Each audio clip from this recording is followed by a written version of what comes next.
What up mga kabugto? Yo, what's up mga kabugto at welcome back again sa ating YouTube channel.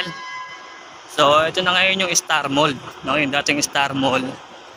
Ito na siya ngayon.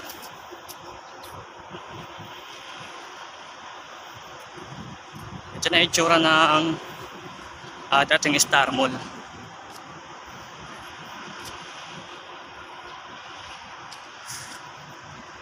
Parang maliliit na space na lang siya.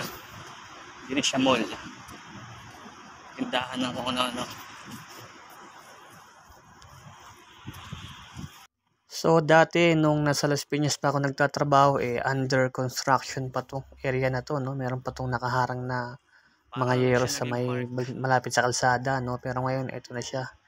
So tapos na siya at meron na siyang mga pinapaupahang mga pwesto. Ang kaso nga lang konti pa lang yung nagre-rent. Hindi ko alam kung ano yung ginawa nila dito, no? Pero parang maganda rin siyang pasyalan, no? Sa mga magjojowa, sa mga family, magkaasawa, magpapamilya, yan. Pwede kayong pumasyal dito, no?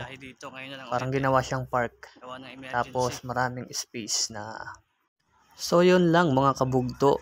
Hanggang dito na lang ang ating video, no? So magkita-kita tayo sa next na video. Paalam!